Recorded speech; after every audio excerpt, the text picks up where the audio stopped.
welcome back to hopefully one of your favorite horror podcasts on the big planet of Earth. You know what I mean? Me and Mel got a big surprise for y'all today. Something very sweet like candy. Very nice. Very good times are coming. All right. This is like a happy new year. This is a happy everything. Yeah.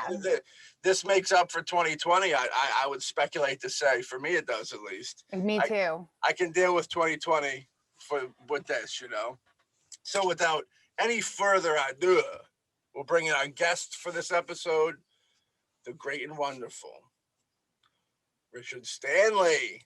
Ain't that's Yay. This is good times. It might take a little bit for him to pop in.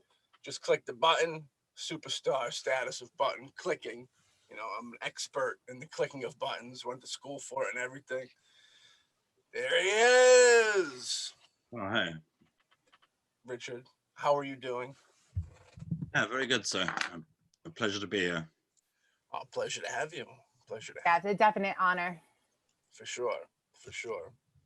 Yeah, there's so many things to discuss and such, but how you doing over there? Where you broadcasting from directly?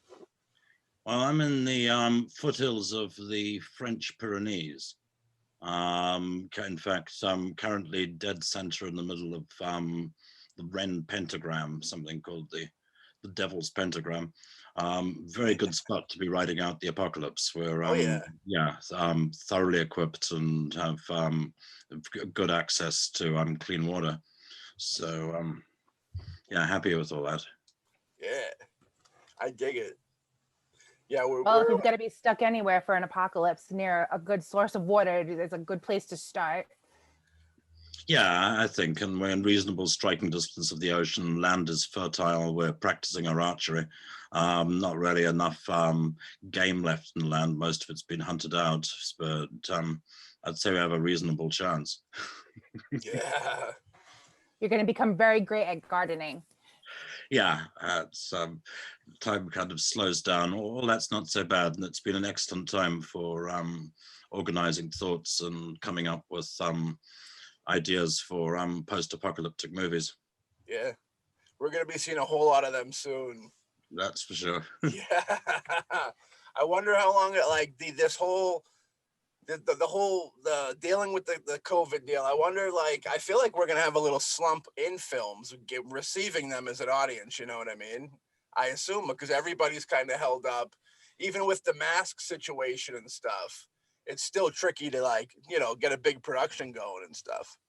Yeah, kind of impossible at the moment. Impossible to get insurance, and so there's nobody's really shooting anything unless it's ultra small or shot in confinement. And at the same time, the powers that be have taken the opportunity, I think, for streaming to really get control of the medium, so that independent cinema will probably never fully recover from all this. Yeah. I often say it's a weird deal because we make films and we make low budget films, and it's hard enough to kind of get crews and such to come dedicate their time as is. But then you add the element of having to wear the mask for the whole day and all the stipulations and stuff. It's just, I think it's really going to put a hurting on, that indie low budget filmmaking circle for sure. Yeah, there'll be a little bit of quiet, but then, new stuff will emerge. I do think that the world is turning a corner right now. And, all kinds of stuff could happen next. It's definitely interesting. We're definitely living in an interesting time. Yeah. It's did you ever think that you would see anything like this actually happen in real life and it not be in a movie? Well, I've always had a war between my inner rational self and my goofy nature. I've always tried to think, nah, it couldn't happen. The last couple of years, things have been getting so goofy that if Great Cthulhu or some kind of Japanese kaiju actually emerged from the water and attacked New York or something, I'd probably accept it. Yeah. Well, they're finally starting to tell us about the UFOs. which is, I never thought we'd see that day where they'd release footage and stuff. The actual government, you know what I mean? Yeah, no, it's hell's a puppet out there, that's for sure. Yeah. But, You think we will ever be visited? We will ever have that big press conference with the gray next to the president at the podium saying, "Meet our new friend"? It's not that far off. He could bring the cure for COVID, and it could be a whole different biblical wraparound crazy experience. Yeah. Yeah, well, I mean, it's always been the thing with extraterrestrials and contactees and ultra-dimensional beings and different channeled higher forces, is that they always criticize human beings, and we're always puny and not worthy of them, but they never fucking do anything to help us, like actually giving us the cure for COVID or a recipe for clean nuclear energy. But they always kind of stand by and say, you Earthlings are not ready yet. So I'd like to see that happen. It's like us going into like a really bad neighborhood in our towns or whatever, you know, you kind of try and avoid it with all the powers that be, and the aliens see Earth and they're like, yeah, no, keep going, don't want to stop here yet. It's true. It's definitely a weird deal for sure. Yeah, well, we'll see if the aliens come forward though, you know. Now, Richard, I know you've always been a very spiritual guy. I said you learned your mother was very spiritual. That's kind of where it came from, right? Probably, yeah. I mean, she came out of Dartmoor in the West Country in England, and had a natural thing for fairies, for earth elementals, and then got transplanted at an early age to Africa. After World War II, she wanted to get the hell out of England, which was in the austerity, and went to Bulawayo in what was then Rhodesia, because it had the word away in it and sounded like it was going to be sufficiently far from England. And I think as a white person in Africa at that point in time, it was highly unusual that she had a natural proclivity towards a belief in elemental beings, in spirits, and fairy lore, which caused her to see, I guess, a different aspect of tribal Africa than most of the other folk were noticing at the time. Yeah, I mean, as a kid, you always pick up, if you're introduced to that, I feel in the slightest way, always gravitate to it because it's such an interesting, you know what I mean, thing. And you can really wrap your head around it. You can go in a lot of different cool directions with it. You know, I know it's always, you know, spirituality's always been like a theme in your films. Has it always been like a point to kind of make that? Was that a conscious thing, or was that just kind of, you think your environment that you grew up in was so interwoven in you that it kind of came out like that? Or were you trying to kind of open up people's opinions and minds to these other things? Well, it's all kind of comes down to the weird belief systems that were inculcated into. Like, there are a lot of folk out there who'd say that encouraging a belief in supernaturalism in a child is a super dangerous thing, even if it's fairies or Santa Claus. So I started off life believing in a lot of things, and then got to school eventually and realized that none of those things technically existed. Yeah. That you don't actually have shapeshifters or invisible beings that live in riverbeds and have magic pebbles they keep in their mouths. The crazy things you believe up to the point you get to school, where you get sort of re-educated to believe in one reality and kind of one history, which is the orthodoxy that's handed down. So. It's funny that they were bothered by that stuff. They're worried about that, but this day and age, we have this thing called Grand Theft Auto that all the 7-year-olds play, and they run around killing people in video games. You know, it's funny. Yeah, I'd rather they believe in fairies and it's elementals than, you know, see a 5-year-old or a 6-year-old stuck in front of a television just playing video games and rotting their minds, because there's no thought into that. At least, you know, making up scenarios with fairies is better. Well, the element of the unknown is like great for the imagination, you know, and you need to have a great imagination to fully blossom, you know, as a kid and an adult. So like, I always support that stuff for sure. You know, I had a quick question about filmmaking. You know, when you made your first film in your short film in 1993, the Rites of Passage short, how difficult was it to make at that time? I mean, was there a film community in South Africa? I mean, getting your hands on crew and equipment, what was that like? Was that difficult? Pretty hard. There was no formal film school, and I enrolled in a film class that was taught like one day a week by a kind of self-taught film tutor guy. And at the class, I basically recruited the one kid who had any talent, Greg, the camera guy. Then we basically got together the equipment, couldn't convince anyone else to actually get involved or act in it. And we shot it about one shot a week, kind of skiving off school and one period, and then climbing up the mountain. I had to cover myself with mud. I had to play the prehistoric man because I couldn't convince anyone else to go up the mountain and cover themselves with mud and like over and over again for the months it took to complete the Super 8 movie. Then we eventually cut it together and played it to the film tutor guy in charge of the class, who was completely fucking appalled, really that we'd done that, and instantaneously confiscated the film and expelled both of us. Whoa, no, jeez. Wow. Yeah, a very steep reaction. I kept the letter he wrote to my mom explaining his actions because it kind of drew a line in the sand right from the beginning. Yeah, got the badge of honor. That's kind of funny.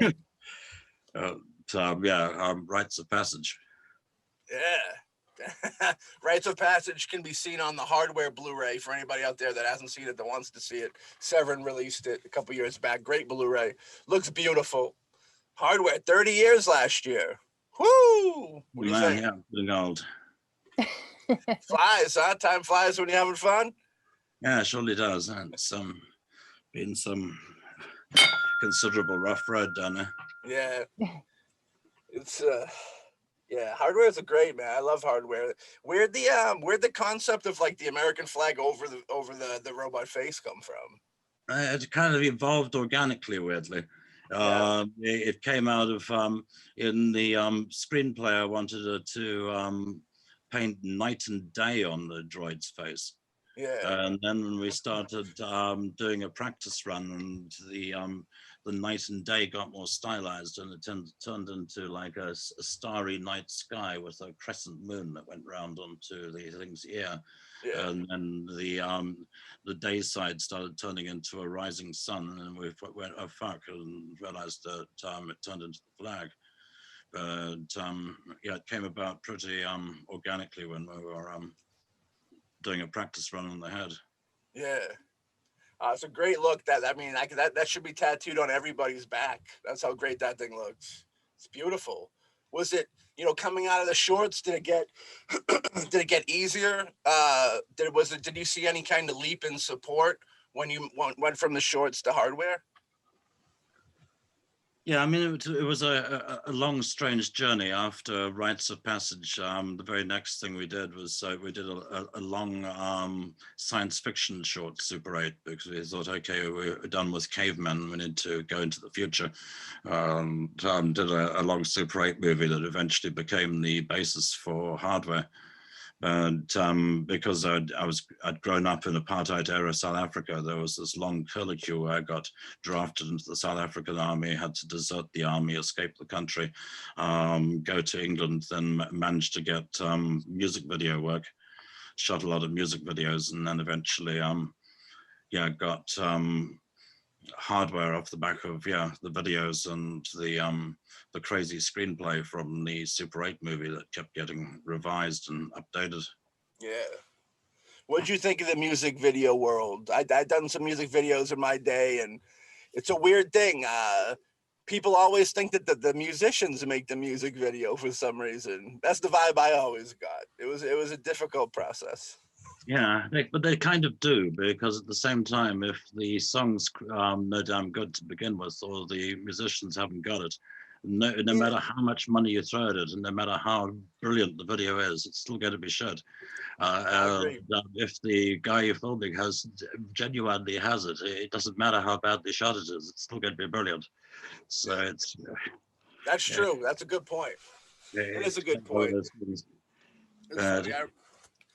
I remember being called the cameraman a lot during those days. It's fun though. Music videos are cool because, like you said, if you like the song, I mean, it's really a cool film-wise to put a visual twist to it. That's what I always liked about it. You know what I mean? Adding your own little story to it, which is fun. Do you have any music videos that you've done that you like more than any of the other ones? Well, out of the stuff that I've done, the ones people probably remember are the ones for Fields of the Nephilim. But my personal favorites for a band called Renegade Soundwave, and there's a song called Crate Winds, is probably the video I enjoyed most. Yeah. Mostly because that one just had a particular history. We made them for very, very small amounts of money. I think it was £700 at the time.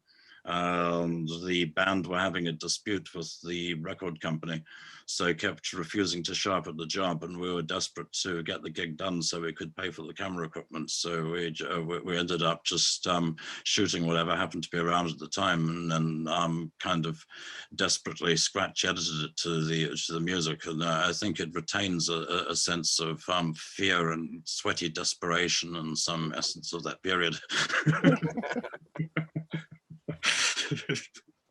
Yeah, they're on YouTube? Are they on YouTube? Yeah, they might be out there somewhere. Well, speaking of music, I thought this was hysterical because I've seen your movies. So I read that you were offered to direct Spice World with the Spice Girls. Like, what was your reaction when they approached you with directing that film? It was someone I had known for a while, so I guess I was flattered. But at the same time, I remember we had a conversation where I said that they should try and make it like there was a John Wayne movie where I can't remember the name of it, where John Wayne plays an American, a tough cop who comes to London to catch a killer or something, and they have a car chase, and just everywhere it's famous places completely out of sequence behind every shot, and red buses, and I remember trying to convince them to use London effectively. But I was certainly the wrong person for the job. I sure would like to make a musical one day, but I'm not sure that day will ever happen. I support that musical. I would support that too. I'm just glad that it wasn't the Spice Girls. If I was approaching you to do the Spice Girls movies and you turned me down, I'd say, tell me what you want, what you really, really want. Right? Right, exactly. Okay. It's sad that we still remember that. That's the Spice Girl lyric. I believe I took a shot in the dark. I think. Yeah, no, you're right. I've heard enough people butcher that song at karaoke, so. I enjoyed for what they were. I enjoyed it, and my sister was a gigantic fan. They were huge at the time, huge. Richard, in your downtime, what do you like to listen to for music? If you're looking for inspiration or just want to like chill, get any band? Well, I've still got a hankering for black metal, and. But frankly, my real sort of discovery of the month is I finally started listening to the soundtrack to an old movie called Satan's Skin, or Blood on Satan's Claw, and God, have I been enjoying that soundtrack album this month, blasting it. I'm glad to hear you love soundtrack. Right behind me, those are all soundtracks. I collect soundtracks. I'm a big fan. Those scores from back in the day, yeah, you put them on and rock them like a record. It's great, for sure. Now, I know you were in the Hodorowski's Dune documentary, and I've always kind of felt that I've seen a little influence to Hodorowski's films and your films. Is he somebody who influenced you? And I was curious who else you influenced you. Well, I guess we all have to love Hodder just for his sheer balls. I mean, the fact that he actually went ahead and did that and got away with it, and an immensely talented man. So I guess he's certainly, something of a role model. But to be honest, I didn't encounter his work till fairly late in life because of my misfortune of growing up in apartheid era South Africa, where there was so much censorship that I never had the chance to actually encounter a Hodorowski movie until I had my late teens when I finally got away. So he probably wasn't as formative as all that. Yeah, I think his work. Oops, sorry. There you go for it, sir. Well, I was gonna say I think his work has that effect on a lot of like countries or whatever, because we didn't even get it. It was very like obscure to get here for a while too. I remember I stumbled into it later in the game. There was a box set released with like El Topo, the Holy Mountain, and his first film, I forget what it was, the one they caused riots, the theater, like they rioted in the theater.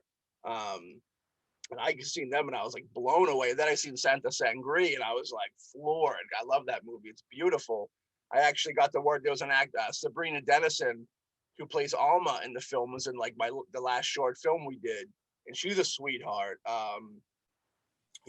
Alejandro, to those films are they're like ultimate art house films. You know what I mean? Like, they're, anybody who's never seen them, definitely go check them out if you're listening now, for sure. What else do you like for films, Richard? If you're gonna sit down and watch a film? Well, heck, the first movie I ever saw, and probably still the biggest influence on me, was the original King Kong, which I saw my dad brought home and played on 60mm when I was about 4. So it would have been there was no television in Southern Africa when I was growing up. That came along later. So in terms of moving images, the first one I probably encountered was Kong on 16mm. And Kong continues to cast a long shadow. And in this day and age of everyone constantly going on about Citizen Kane and whether it's the greatest movie ever made, I still think Kong is the greatest movie ever made. I agree with that. I agree. That stop motion is like, you can't really beat it, you know. You got the argument of all the practical effects and digital effects and all that, but you got the stop motion like that. The movement of the stop motion, there's something not alive but alive about it that's really cool. That like it's like, you know, you can kind of tell that it might not be completely real, but it's real because it's there type feel. So like you still feel it. It's like getting caught up in like the magic of the film, so to speak. You know what I mean? Yeah, and for all the remakes and spin-offs, I went back and watched the original Kong again about a week ago, very recently, and still in the final reel, I found myself crying and really, I kind of break down from the moment that the radio says Kong's heading towards the Empire State Building. It still has a stronger emotional impact on me, I think, than say images of the crucifixion or a lot of other religious tableaus. So I'm a big Kong fan, and was super influenced by the notion of the crazy Carl Denham character going off to bring back the biggest thing that ever happened, or something that no one had ever seen before. Found Marion C. Cooper, the director, to be super inspirational. I mean, the guy was a barnstorming biplane pilot who was decorated in World War I, who then started making documentaries and came up through documentaries, and then somehow directed Kong, a film which is completely artificial and even flies the biplane in the taxis of their own miniature ape. So I was smitten with admiration for Kong from an early age, and like a lot of creepy kids, spent a lot of time goofing around with Super 8 cameras and claymation models and trying to create miniature worlds. So everybody out there, start gathering names for Richard Stanley's King Kong. Woo! Oh, I want to go there. Yeah, I love Kong. He's got to be one of the most sympathetic characters ever put on film. And I'm with you right there. I feel that emotion every time. Even in Peter Jackson's King Kong, I felt emotion at the end of that, and you know exactly what's coming. And like it's old feelings from the older film, and like, you know, Peter Jackson's a great filmmaker as well. So it's like it just works. You know what I mean? But he softens Kong in ways that I can't go with. So, you know, we all know that Kong actually destroys the Fifth Avenue elevated railway line and kills hundreds of innocent people. He doesn't go ice skating. Yeah, that wasn't gonna fly. They weren't gonna let that one go down.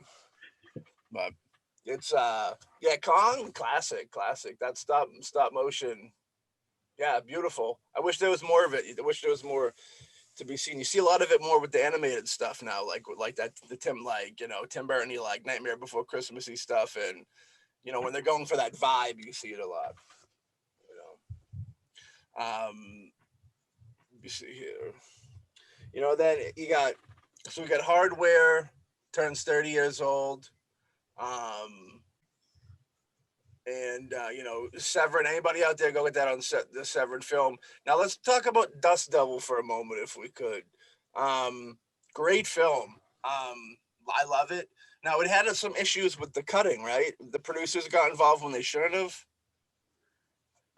Yeah, I mean it's a goddamn devil movie. At the time, I thought it was the worst possible experience any human being could have. But I mean, in the course of the shoot, something like 42 hire cars were written off, like destroyed beyond recognition, just in the course of shooting that thing.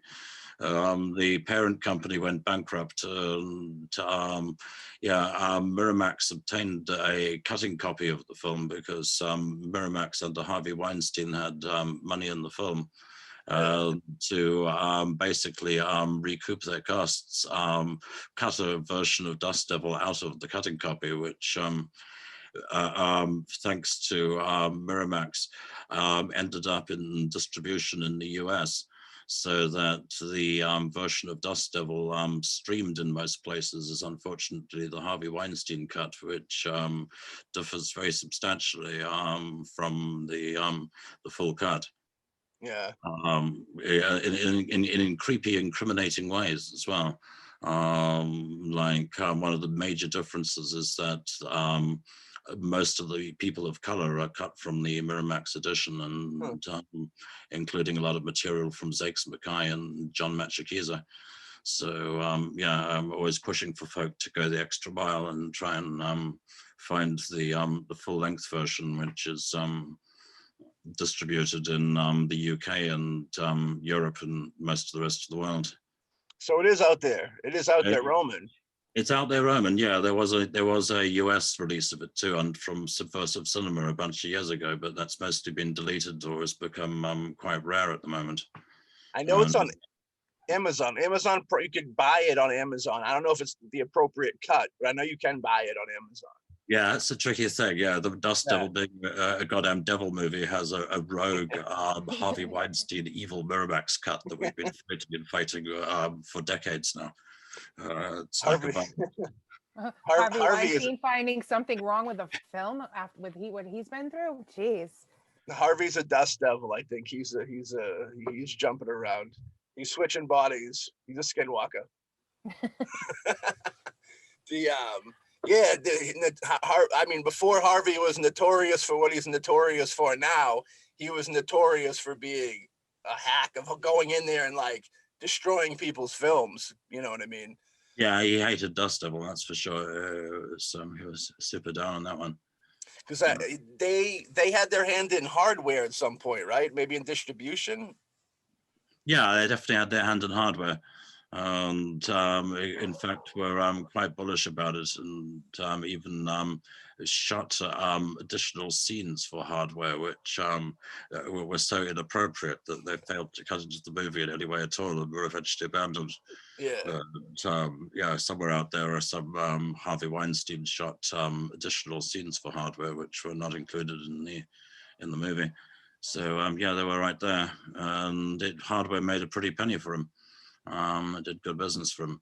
So yeah, they got involved with Dust Devil, which turned out to be a nightmare devil movie from hell.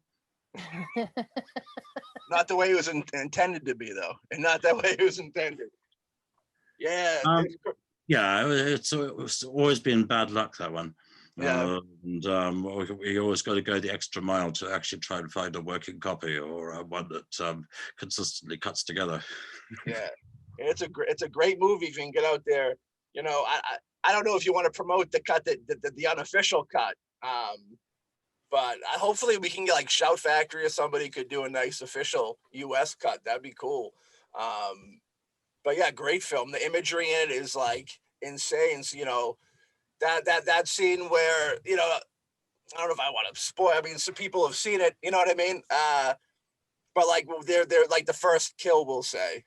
There's a first kill in the film, and after what he does with like the remains of her, is like phenomenal work. I love it.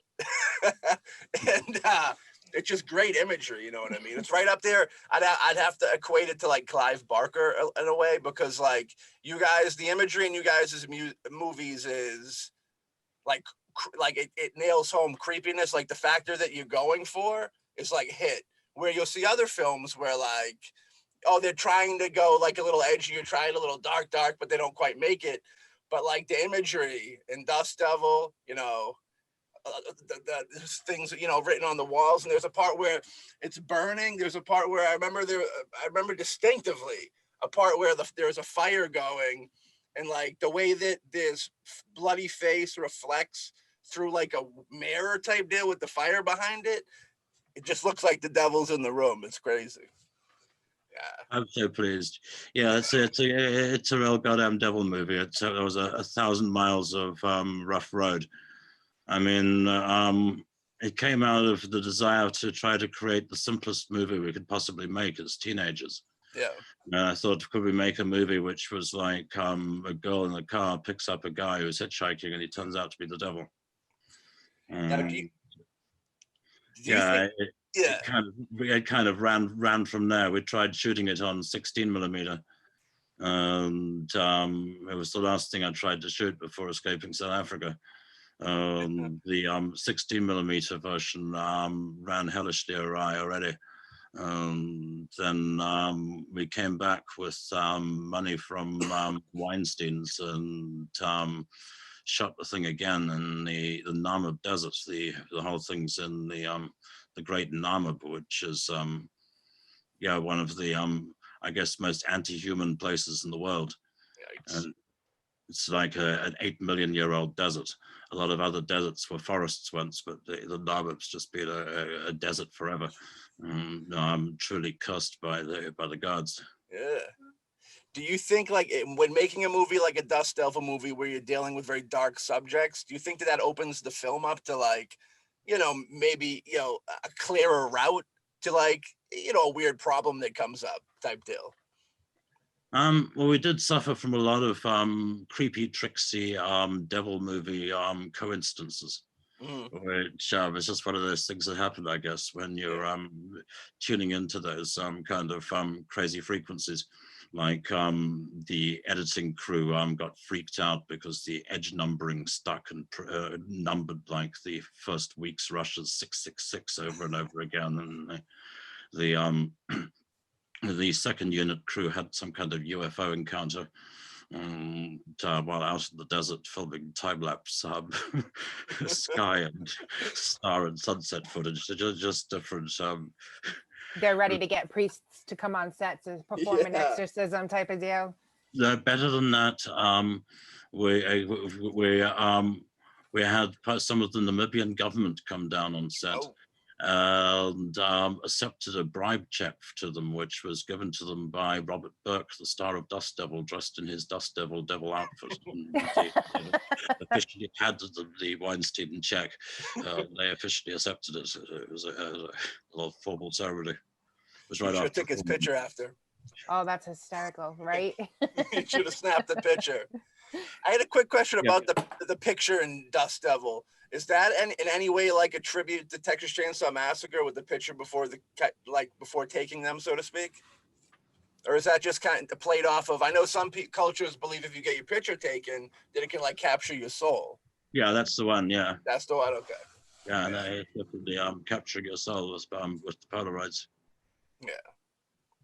Yeah, I dig it. I like it. I love the whole spiritual element to it because I love getting into that stuff. I got another show about spiritual stuff, and so interesting. It's so interesting. I wanted to dip in a little bit the Lost Soul doc, a little bit. You know, as a filmmaker myself, it's like you finally. It's like you break into the big party. You know what I mean? You got the film, and then it all came away from you, and it was right out of your hands. That's like the nature of the beast with dealing with the big studios, you know what I mean? But I can only imagine what that was like. You know what I mean? I don't even. It was just insanity, I'm sure. You know what I mean? You know, do you credit your spirituality with helping you get through that situation? Because I mean, that can be a lot on somebody's mind. You know what I mean? Yeah, or you could say I credit that situation for my spirituality. But it was pretty good. It all got pretty meaty. Yeah. I mean, I was effectively the guy who read the book and then thought, okay, I had a sort of moment of ego and thought maybe I should be the writer and adapt the book, become the author of the thing. Then it turned on me, and I ended up becoming a character in the thing instead. Yeah. Somehow I ended up becoming a beast person on the island of Dr. Moreau, which I didn't see coming at the off. But it's continued to be pretty bizarre because David Gregory's Lost Soul documentary presents the story in such a way that now there is renewed interest in returning to the island and rebooting the thing.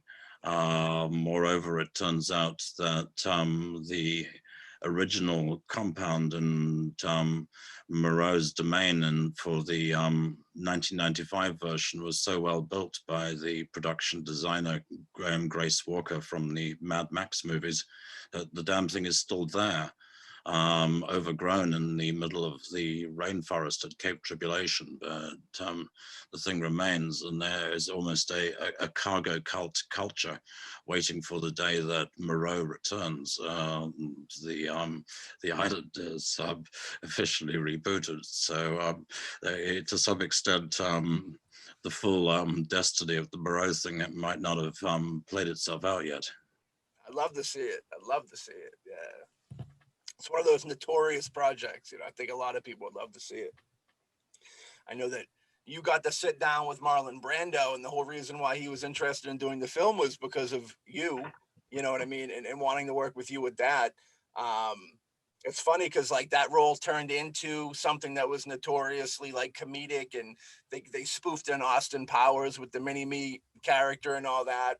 And it's almost like Marlon Brando, when you left the project, he gave up on the project. Like he no longer cared about this project. And that's why I think he went so bizarre with his choices, which made it like iconic in a different way. You know what I mean? Do you have any cool stories about dealing with Brando? I mean, iconic, you know what I mean? Yeah, no, I mean, I guess I got to direct him a little because initially he wanted to have the character become always in darkness and to be wearing black and just to cover up his size, and knowing that he'd gone there before on Apocalypse Now, I pushed hard to have him wear white instead and to go for the Moby Dick look that he ended up with. And so I guess the white zinc cream on his face was also a thing. My dad died from skin cancer, solar keratosis, and Moreau's aware that he's in a world with very little ozone layer, and the white zinc cream, I think, and the wardrobe choices remain from some of the early conversations.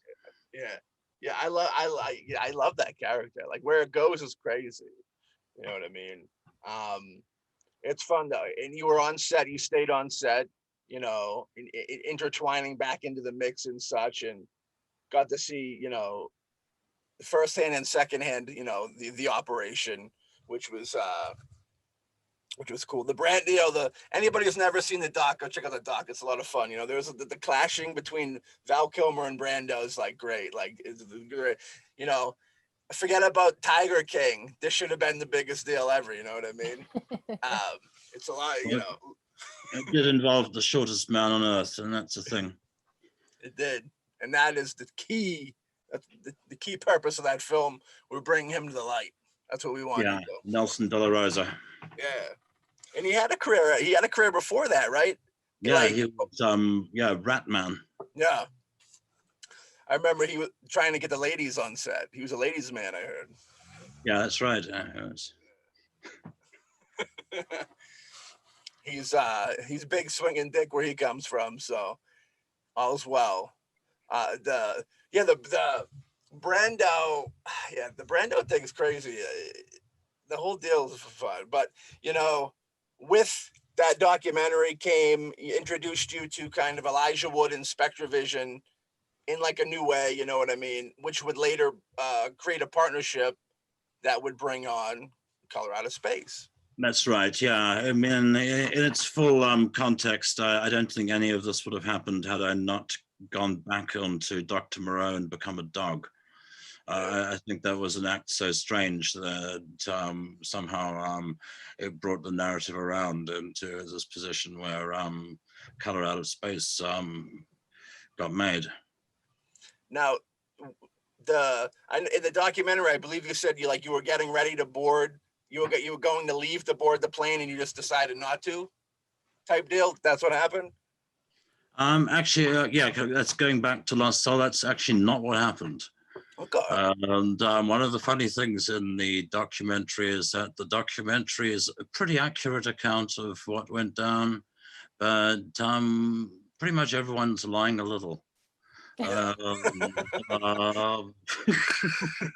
It's actually not quite what went down. Yeah, because I could have sworn that like they had somebody like escort you to the airport, but he didn't stay to make sure you got on the plane, so you use that as, you know, your way to go back to get on set. That actually happened. The way I recall it was I was in the garden shredding documents, and the Bison Man was one of the only beast people still loyal. And David, and he took off his shirt and gave it to me. Then the two guys arrived to take me to the airport, and was taken to the airport in Cairns, Queensland. And I got on the airplane and I flew to Sydney. And in Sydney, I got a lawyer.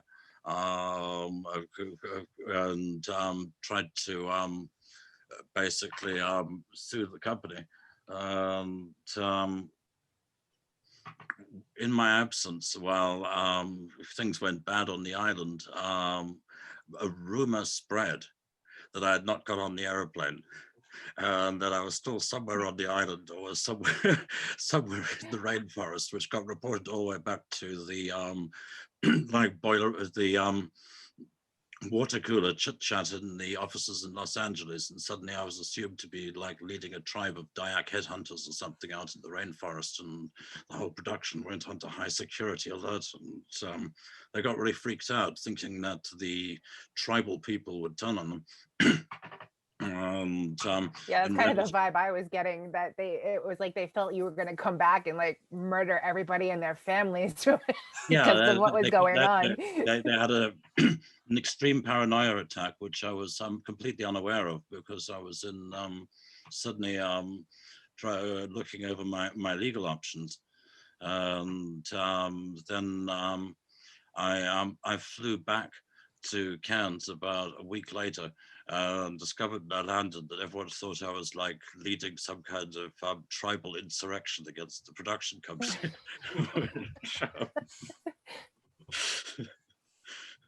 It was all pretty good. I mean, it was a devastating set of things to happen, but in the long term, I guess it worked out the way it was supposed to. It had to make great publicity for the film. Yeah. you know, if the news or, you know, media had any idea of what was going on set, you know, that had to help push the numbers and get people into the theaters. Oh my God, there was drama on set. Let's go see this movie. Yeah, sadly they're deprived the world of a decent movie, but who knows how far it would have gone if they hadn't actually removed me at that point. But that's just yeah, a matter for speculation, because there was an awful lot of stuff which was yeah, brand new at the time, and very difficult for people to wrap their heads around. Like motion capture was just starting to become a thing at that point, and the concept that you could have a some kind of talking humanized animal play a sympathetic part, I think, was too much for the company to get behind at that time. Whereas in a post Guardians of the Galaxy ecology, we know that a talking raccoon can win the hearts and minds of America. Yeah. So I think in some respects where we were going was slightly too much of a reach for the mid-90s. And it's a shame it went the way it did, because heck, I would have made a lot more movies otherwise. Yeah. Well, with the time, we're in the time of reboots, so you know, you never know. You look could at always Kubrick. go in and do it your way. Exactly. It's quality over quantity. Look at Kubrick. Yeah. But the company did have to pay me off to keep my silence, and I ended up walking out of the rainforest with a bit of money and no career. So I guess I got the chance to then follow a spiritual path, to put it euphemistically. Yeah, but you're back in a big way, baby. You know, what was Color? Did Color have a big development process? Because it almost felt like it came, as from an audience standpoint, it felt like it came about pretty quickly. Did it come about quickly for you guys, or is that something you were trying to get going for years? It had been in the wind a while. I'd loved Lovecraft since I was a kid. Yeah. And yeah, it really started to come about through the Theatre Bazaar, which is an anthology film, which that's a great film. Yeah, that was really the gestation of it.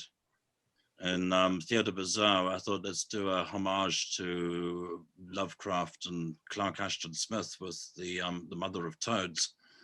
And in the Mother of Toads segment, we put together a Necronomicon, and I guess created a bit of a template for it. Then the backers of Theatre Bazaar dug what we did for you know, the 20-minute segment, and said, well, why don't you write a feature-length Lovecraft adaptation set in you know, in a woodland rustic setting on a single farm or away from the world. So Color Out of Space was born, and then the script floated around a few years.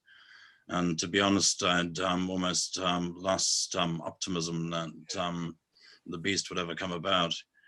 But thanks to Spectrovision, who managed to get a copy of The Color Out of Space into Nick Cage's hands, the film then fell together remarkably quickly.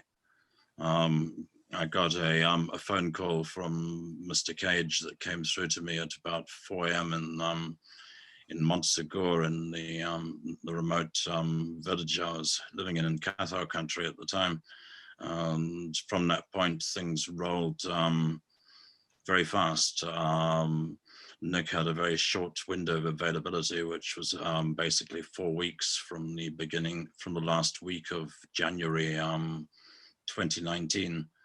And which gave us something like 6 weeks of prep to put the thing together. And it also meant prepping over Christmas and New Year, which was a tricky time, and also having to shoot in the middle of winter, which is tricky for a scenario set in late summer or autumn or harvest time.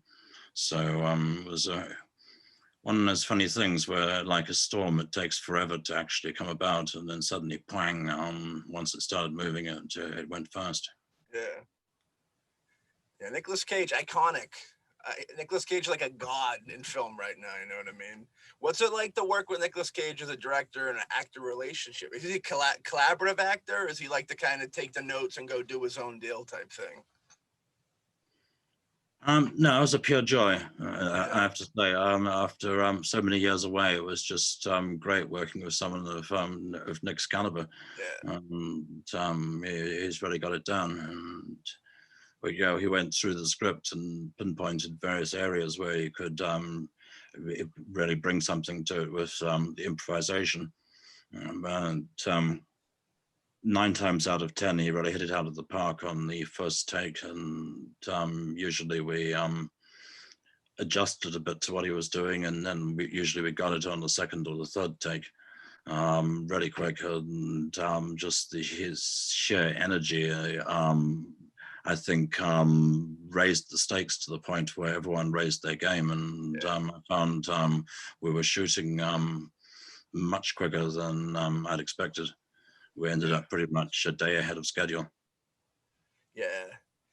I've always wondered with Nick Cage, it's like, we love him. Everybody loves him. Love him to death.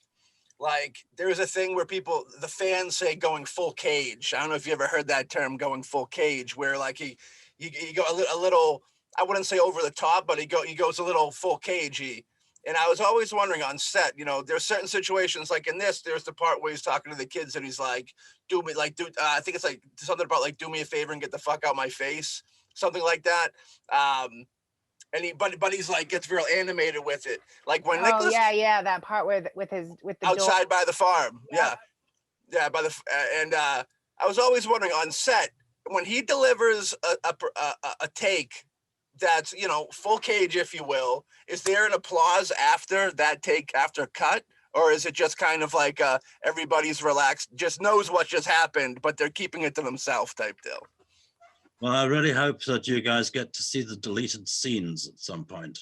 I know there's some deleted scenes out there on some of the discs or floating around YouTube. But there was a particularly good one where in the bedroom scene with Jodie and the kid, he's explaining that he's all right, that he's fine, that he's never felt better. She asks him if he's all right, and then he takes us across into doing standing on his head to show that he's never felt better. And I recall when Nick did the headstand in that take, the first AD looked at me and I kind of like, it's like, no, it's okay, let it run.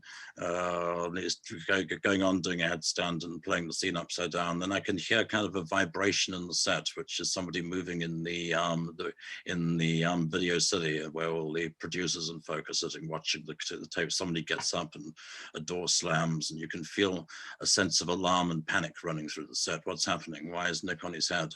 Can someone get him back the right way up? Is it, are we going to keep rolling? You get a quick cut. This slight sort of shockwave goes out through the beast. So yeah, it's a thing. So I think in color, it's we modulated his performance in a way that hopefully amps up in a suitably trippy manner. Yeah, oh for sure, it's phenomenal. The whole movie's great. Love it. Yeah, it's one of my favorite movies from the last couple of years. Like, it's just so beautifully done, the colors, everything. Like, I actually have a question too. Like, I know you hear a lot of things about working with like younger actors on set. How was it having all, the kids and the littlest boy on set?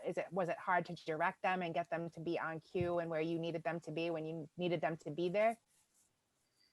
Well, that was an absolute treat because that was like really a way also of completely getting back into my own childhood. Because certainly in color, I think Jack, the youngest son, is very much who I was as a kid. Kind of sloping away and dealing with the world falling apart and nothing making sense by doing crayon drawings of different Lovecraftian monsters and developing complicated relationships with invisible playmates. So yeah, I was having a ball. It was yeah, absolute yeah, treat to work with the cast members we got. I think we got super lucky on color. Maybe the old ones or whatever it was were just somehow intended it to be that way. Hell yeah. Yeah, do you have any favorite old ones? I know that they're very. The descriptions of them are very. I love the oozing and all that, the tentacles and stuff like that. It's such a creepy visual when you really read through. You like the descriptions of what they look like. You got any personal favorites? You know, there's the big Cthulhu, but you know, there's some other in the mix. Yeah, I think it would very much depend on the mood, and I'd hate to slight any of them. But yeah, currently working on a new adaptation of Dunwich Horrors, so been spending a lot of time with Yog-Sothoth. Yeah, I can't wait to see that too. I'm excited for that. The thing that Mad Mel just brought up, the color scheme, and I was very curious with the pink and the purples. Is that something that's like regularly in an H.P. Lovecraft story that he gets into the color? I know that like From Beyond has, you know, kind of a pink and purplish color scheme too. Where's that color scheme come from? Yeah, and that's something which is coming from the human spectrum. Okay. In that there's a point where things go out of our range, out of our auditory spectrum or out of our visual spectrum. And the human visual range exists between ultraviolet and infrared. Yeah. So I guess it's going to the outer limit of what we can actually see. If you can't actually see what the real color is, but it appears to be ultraviolet or infrared to our eyes. So I guess it's the same as going into ultrasound or infrasound, the points where sound ducks out of our arsenic range. And so I think we arrive at those points simply because they're the outer limits of what anyone can show. Yeah. And since mentioning From Beyond, bringing up, you know, the great Stuart Gordon, rest in peace, another filmmaker that sits in the house of H.P. Lovecraft. You did a cameo in Dagon for him, right? Do you got any good stories about working with Stuart or just knowing him? Well, I didn't know him very long, but we had a chance to take a few meals together on the Dagon set, which I think was a treat to him at the time because he just enjoyed talking to someone who spoke English and was familiar with the Lovecraft stories. Yeah. Being a Lovecraft fan himself and collector of the different Arkham House originals. I remember the Dagon set being super chaotic, but it was shot in Spain and actually in Catalonia, and not a lot of people were understanding what was going on, but it was kind of a fun place to be. Yeah, it gave me a chance at least to turn out as one of the fish people and chant Thulu Rulia Fatachen. Do my bit for the Cthulhu cult. Hell yeah, Stuart Gordon, a sad passing. You also got to work with Terry Gilliam. You had a cameo in 12 Monkeys. How was that? An accident. I was sent on a mission to Philadelphia to recruit Bruce Willis into Island of Dr. Moreau. Gave Bruce the existing lookbook and script, and he was in 12 Monkeys at the time, and they were shooting the airport scenes, which were actually at an old Union Hall in Philadelphia that had been converted into an airport set. And I had to sit around for about a week while Bruce made up his mind. So during that time, I got inducted in as an extra. So it was just purely by accident. But what's to your benefit? Yeah, it was one of those odd, trippy things. I've always had a funny relationship with La Jetée, that Chris Marker movie. And have you ever seen that? I haven't seen that one, no. Okay, it's a black and white French film told entirely in still images. That's the basis for 12 Monkeys. Okay. And although it's a short in black and white and told entirely in still images, it somehow still manages to be way more heartrending than 12 Monkeys is. It's a super good short, maybe one of the best shorts I've ever seen. Yeah. That whole business of being trapped in the transit lounge on the day that World War III breaks out is something that's kind of been ricocheting around my life for a bunch of years. So it made sense being an extra. Yeah. Yeah, that was a cool. That's a fun film too. It's a big production. That was a gigantic production. For shizzle. So yeah, we got the Dunwich Horrors coming up. We were talking a little bit before about Mad Mel, more so likely Rhode Islander. Yeah, home of H.P. Lovecraft. I've been doing a little more research, I was brought up with it. My dad was a big fan of H.P. Lovecraft, so I've been very fond of Cthulhu and the characters since. I've been to his home a couple of times. That was one of the places they used to love to take us as kids on field trips. When he went insane for a short period of time and was in Butler Hospital, there's something else I've got in common with him. Oh, he was in the hospital too, the Butler Hospital. Yep. They actually, I guess one of the wings is actually named after him, and that's something I didn't know. Yeah, that's kind of cool. I can support that. Yeah, the little, living in the smallest state, one of the smallest states in the United States, it's got its benefits, because a lot of great things have actually come out of Rhode Island, be it authors or directors, or even just the scenery alone with the going down the beach areas. But there's always something where the Rhode Island thing. Rhode Island, New England, the whole New England in itself is engulfed in all that. You know what I mean? Yeah, I'm fond of Rhode Island, I admit. Next time you're down here, we'll take you out on the town. Yeah, no, last time I loved Providence and went on down to Newport to check out the Newport Stone Tower, some pre-Columbian stone tower thing. Yeah. Was it by chance with Nicolas Cage? Because I know there was for a period of time where he actually had property down in Newport. He was renting out one of the mansions or something there. No, yeah, it actually wasn't with Nick, but I guess it was already part of the same elaborate web of events. Went to the Newport Templar Tower and randomly met a very zealous obstetrician gentleman who introduced himself as Dr. Love.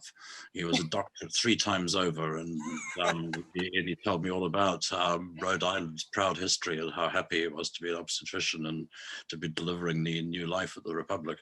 It was a goofy moment, but Nick wasn't there. Dr. Love. I love it. I love Newport, love Rhode Island. Rhode Island's good. Yeah. Fucking impression. Yeah, John Waters is in Rhode Island a lot, I believe. Yeah, there's a lot. Yeah, James Woods. There's a lot of actors. There's a lot of actors and musicians that have summer homes here, just because of the fact that it is so beautiful down in the Newport areas and the areas that are closer to the ocean views. Richard, when you were doing that break off into going into the Moreau deal, you've always kind of felt like you've been an independent filmmaker, where you get your budget, you go outside the system, make your film, and then you kind of deliver it back in for the distribution part, right? Kind of like that. Or is the studio more, in circumstances, of course, like Dust Devil and such, that we've seen their hand heavy in the production, but At what point did the like studios and the financial aid, so to speak, start to come into the mix of your filmmaking? It's always been a thing, I'd say. I mean, I noticed that when we shot the first Super 8 movie, it came back to the Super 8 class we got the cameras from, and they responded by confiscating the film. And that's true, yeah. And putting the snap on us. So I think that's been it was an issue right from the top. But working more towards trying to create some kind of synergy with my production partners. Yeah. So that a Moreau type affair never occurs again. But there's always folk looking over your shoulder, never more so than now in a digital world. But once whatever you see through your frame, someone else is seeing it at the same time, and usually 12 other people are seeing it. So and you're never in a situation where there ain't someone looking over your shoulder. It's true. It's very true. Very true. Mad Mel, how you doing over there? I'm just like taking this all in because I'm like kind of fangirl mode right now. All three of us are we're fanning out. Yeah. I'm super excited. Oh man. Oh yeah. Oh. I would love to see a nice King Kong Richard Stanley film one day. I wouldn't go there though, because the originals kind of assumed a sacred text status for me. It shouldn't be rebooted. Not a fan. How do you feel about reboots and all that? Is there a place for them in the world or no? I'm more in favor of rebooting things that didn't work in the past and trying to fix them. Yeah, no, I'm with you on that. Yeah, I think trying to reboot things that were classics to begin with is foolhardy. Yeah. There's a lot of great material out there that could be suddenly improved. That's true. I agree. The more obscure stuff. We were talking about, they're doing a People Under the Stairs reboot. We were talking about that recently. It's like, it's good because a lot of people don't know about it. I mean, horror fans know about it, but your typical Joe Blow, you got like an 18-year-old kid just getting out of high school that probably don't know about No People Under the Stairs.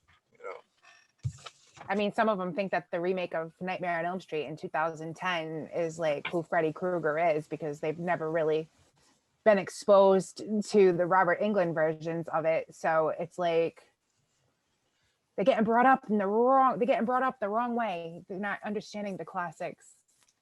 Well, now when they talk about the People Under the Stairs, they're talking about Harvey Weinstein. You gotta be careful. 2020, 2021. Big time trouble. But hell yeah. Delightful. This was a great time. Hell yeah. What's your drink of choice over there right now, Mr. Stanley? I'm drinking a brand called Kong. Oh, he's Kong all the way That's through, right. baby. Seriously?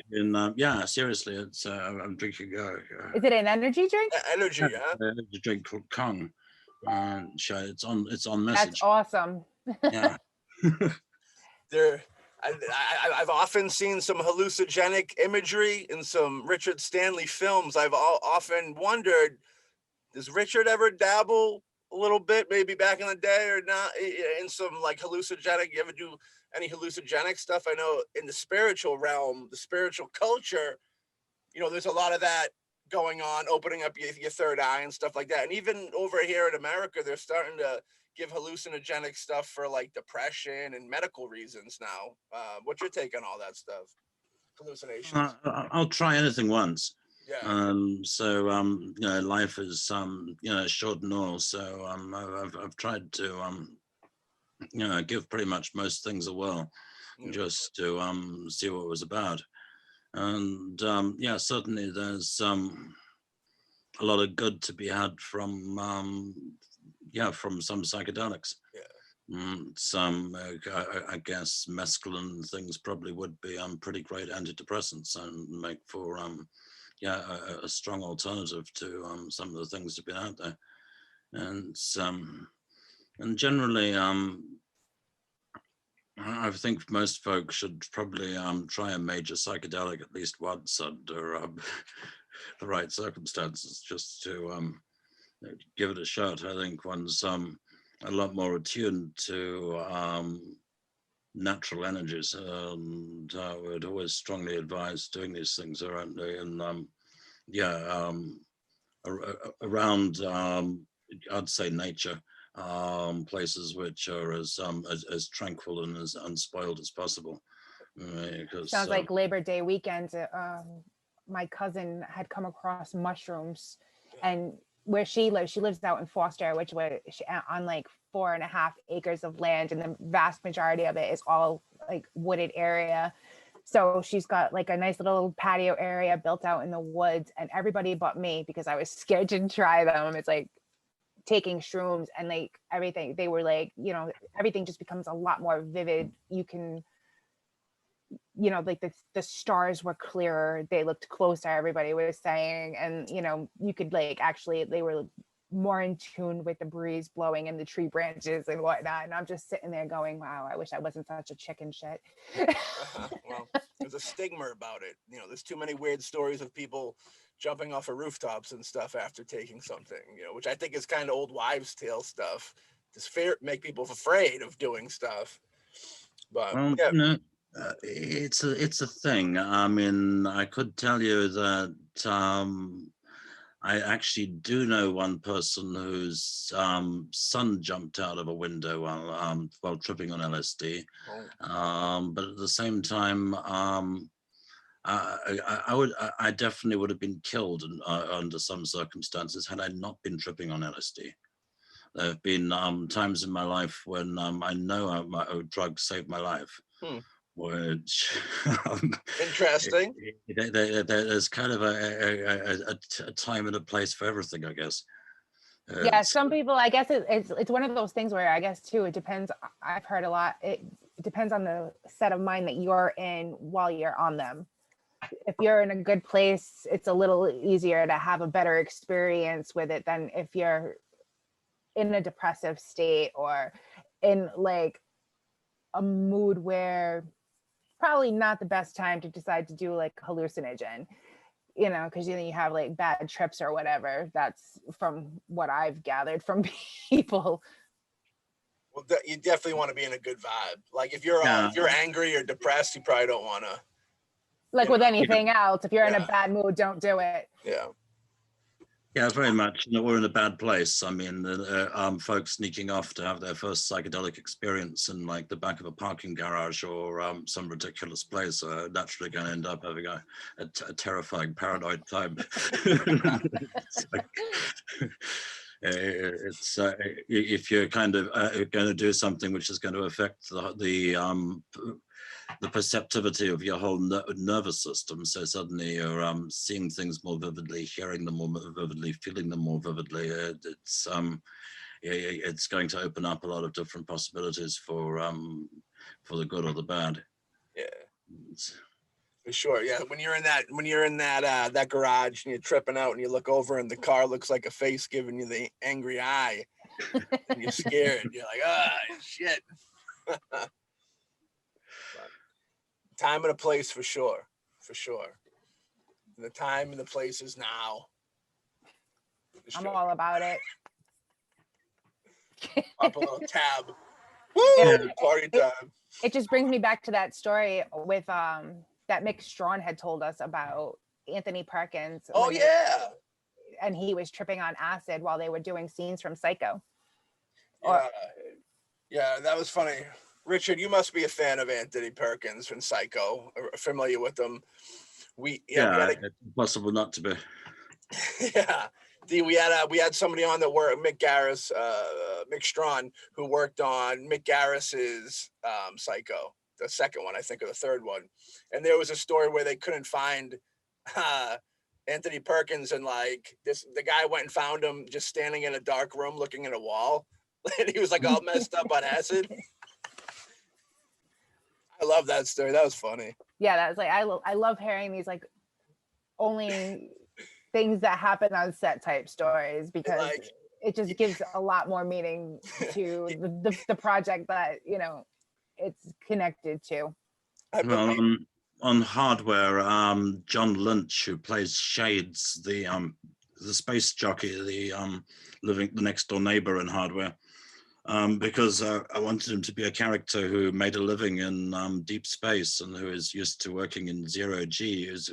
I wanted him to be very fragile. So every time before we got John into it for a big scene, I made him go for an hour in an isolation tank, where he'd be in complete silence and darkness, and in this natural health center isolation tank, so we could then get him out of the isolation tank and have things explode in his face and people get that scream. natural reaction. Yeah.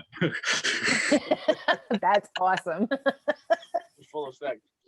Who was the actor in Hardware who played like he was the chubby guy, like the photographer guy? Yeah, Bill Hootkins. Yeah, I love that character, man. He's so like, he's such like a almost degenerate, like deviant character. The shit he says is, I love it, dude. It makes me laugh. It reminded me of like the deviance that could be found with like Rodney Dangerfield in Natural Born Killers when he played like that like child molester father. Yeah. Hardware is classic. A super evil character. Yeah, I love it. A lot of it like improvised by Bill, who gave us so many great monologues. Yeah. All of them blisteringly filthy. Yeah, you're almost taken back by how like extreme the character is, but then I'm like, oh, I know people in my life like this. Wait a second. It's not that extreme.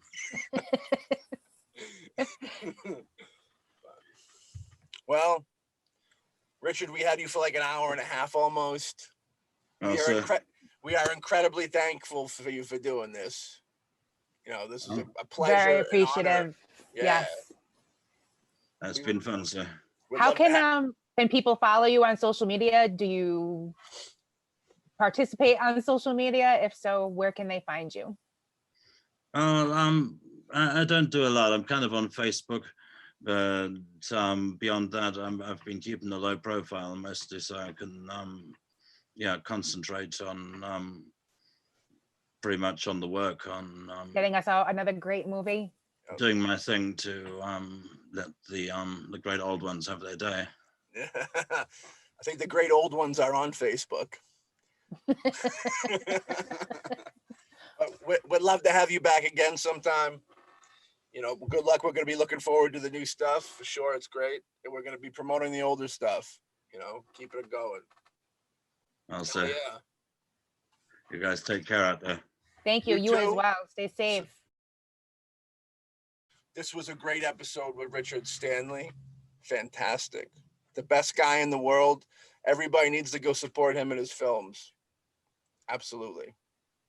And we'll catch everybody out there on the next episode of Shock Treatment with Mel and Maddie. And that'd be cut. Beautiful. Okay. All right, Richard, thank you, man. I appreciate it. This is great. It's really been an honor to have this time and be able to talk to you about your films. I will bother you. Don't worry. I will bother you in your inbox every now and then. And if you have anything you ever want to talk about or promote, would love to do it. We'll be promoting it without you even saying it as soon as we hear about it. But if you ever want to come on again or any of our other shows, we would love to have you. Been a pleasure, sir. Yes, sir. Have a good one over there. Have a great one. All right. Bye-bye.